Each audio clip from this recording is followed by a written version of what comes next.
नमस्कार दोस्तों। आज हम बात करेंगे विभूतिपाद के 16वें सूत्र के बारे में। और इस सूत्र में महर्षि पतंजलि ने योग के मार्ग में मिलने वाली विभूतियों के बारे में बताया है। तो यहाँ से जो आगे के सूत्र शुरू हो रहे हैं उन सभी सूत्रों में अलग अलग विभूतियों के बारे में चर्चा की गई है। तो देखते हैं विभूतिपाद का 16वां सूत्र, परिणाम त्रय संयमाद अतीत अनागत ज्ञानम। पहला शब्द काफी बड़ा है। जब इसका विच्छेद करेंगे तो इसमें सबसे पहला पद बनेगा परिणाम, दूसरा पद बनेगा त्रय, और जो ये संयमाद तीता नागत लिखा हुआ है, जब हम इसका विच्छेद करेंगे तो इसमें सबसे पहला पद आएगा संयमात, और फिर उसके बाद आएगा अतीत, और फिर उसके बाद आता है अनागत, और सबसे आखिरी पद है इसका ज्ञानम। अब हर एक पद का अर्थ समझते हैं, फिर उसके बाद पूरे सूत्र को एक साथ देखेंगे। तो सबसे पहले शब्द आया है परिणाम। अगर हम इसके पहले के सूत्र देखें तो महर्षि पतंजलि ने तीन तीन तरह के परिणामों की चर्चा की है, और उन्होंने कहा कि चित्त के तीन तरह के परिणाम होते हैं। और वो कौन से परिणाम थे? उनमें एक था निरोध परिणाम, समाधि परिणाम और एकाग्रता परिणाम।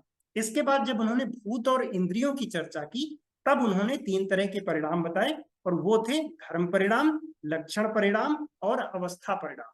तो जब यहाँ पर महर्षि पतंजलि परिणाम की बात कह रहे हैं तो वो धर्म, लक्षण और अवस्था परिणाम की बात कर रहे हैं। त्रय का अर्थ होता है तीन, यानी परिणाम त्रय का अर्थ होगा कि धर्म, लक्षण और अवस्था तीनों परिणाम। और इसके बाद का पद है संयमात। संयमात का अर्थ होता है कि संयम से या संयम करने से। संयम महर्षि पतंजलि का दिया हुआ एक शब्द है जिसको उन्होंने पीछे के सूत्रों में बताया था, और जहां पर उन्होंने ये कहा कि त्रयम एकत्र संयम, तीनों को एक साथ मिला देने से संयम बनता है। और तीन चीजें वो कौन सी थी? वो था धारणा, ध्यान और समाधि। यानी धारणा, ध्यान और समाधि को मिलाकर जो शब्द बना है उसको उन्होंने संयम कहा है। तो जहां जहां पर संयम आएगा इसको हम समझ लेंगे कि यहाँ पर महर्षि पतंजलि धारणा, ध्यान और समाधि की बात कर रहे हैं। तो तीन शब्द बार बार ना कह करके उन्होंने केवल संयम कहा है। और इसके बाद का पद आता है अतीत। अतीत का अर्थ होता है कि जो बीत चुका हो, जो पीछे जा चुका हो, यानी भूतकाल की बात हो रही है, जो पास्ट की बात है उसकी बात हो रही है, उसका अर्थ होता है अतीत। और इसके बाद का पद है अनागत।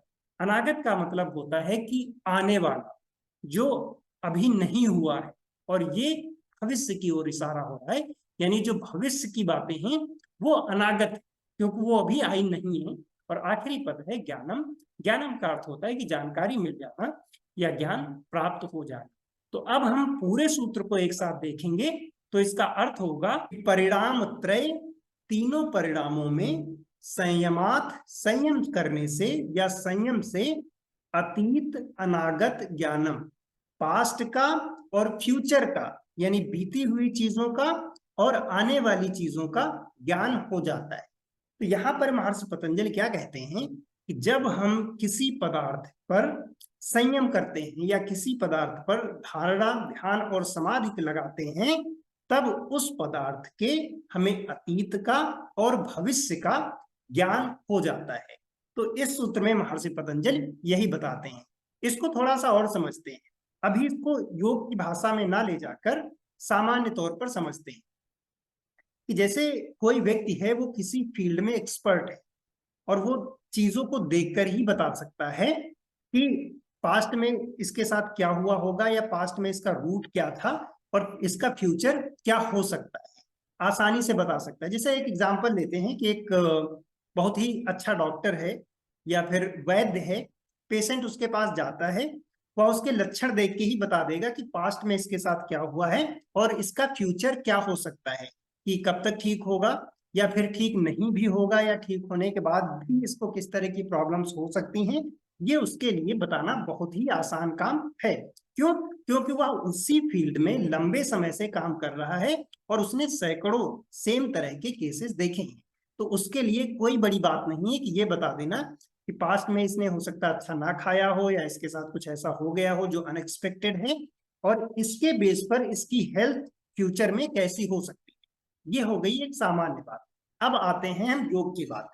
योग में भी धारणा, ध्यान और समाधि, ये योग की उत्कृष्ट अवस्थाएं हैं, उच्चतम अवस्थाएं हैं। जब योगी ये सब कर लेता है, जब वो धारणा करता है, ध्यान लगाता है और समाधिष्ट हो जाता है, तब उसकी बुद्धि रितंभरा हो जाती है, उसकी जो इंटेलिजेंस है वो हाईएस्ट लेवल पर पहुंच जाती है। तो एक सामान्य इंसान से अगर कंपेयर किया जाए तो उसकी बुद्धि बहुत ही तेज होगी, और इस जिसकी वजह से वो किसी भी चीज के बारे में ये जान सकता है कि इसका पास्ट क्या होगा और फ्यूचर में इसका एग्जिस्टेंस कब तक रहेगा या इसके साथ क्या हो सकता है।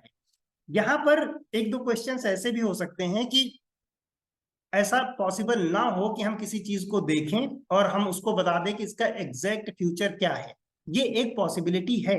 बट अगर सामान्य तौर पर देखा जाए तो जब हम किसी भी चीज के बारे में गहन जानकारी प्राप्त करते हैं, उस चीज के बारे में उसका पास्ट और फ्यूचर बताना बहुत कठिन काम नहीं होता है। जैसे आज के टाइम पर भी आपने बहुत जगह ऐसा देखा होगा, बहुत सारे लोग ऐसे हैं कि अगर आप उनके पास जाओ तो आपको ये बताने की जरूरत नहीं पड़ती है कि आप क्यों आए हैं या आपके साथ क्या हुआ है। वो लोग आपके बारे में पूरी तरह हर बात जान जाते हैं और ये भी बता सकते हैं कि फ्यूचर में कैसा कैसा हो सकता है। हालांकि उसमें परिवर्तन संभव है, अगर आपने उसके अकॉर्डिंग एक्शन ले लिए तो चीजें बदल सकती हैं। तो जब ये योग सूत्र लिखे गए आज के हजारों साल पहले, तो बहुत सारे साइंटिफिक इक्विपमेंट नहीं थे। तब क्या होता था कि जो योगी लोग थे वो केवल ध्यानस्थ होते थे और चीजों के बारे में जानकारी प्राप्त कर लेते थे। तो इसीलिए लोग ऋषियों के पास जाते थे, मुनियों के पास जाते थे और उनसे विद्या ग्रहण करते थे, क्योंकि उनकी बुद्धि अलग लेवल पर थी, उनकी इंटेलिजेंस अलग लेवल पर थी, उनको पदार्थों का ज्ञान था और उन्हें हर तरह की जानकारी उपलब्ध होती थी। तो इस सूत्र में महर्षि पतंजलि यही कहते हैं कि जब हम किसी भी पदार्थ के धर्म, लक्षण और अवस्था परिणाम में संयम करेंगे, धारणा, ध्यान और समाधि करेंगे, तब उस पदार्थ के बारे में हमें उसके पास्ट में और उसके फ्यूचर के बारे में जानकारी प्राप्त हो जाएगी। तो इस सूत्र में बस उन्होंने यही बताया है।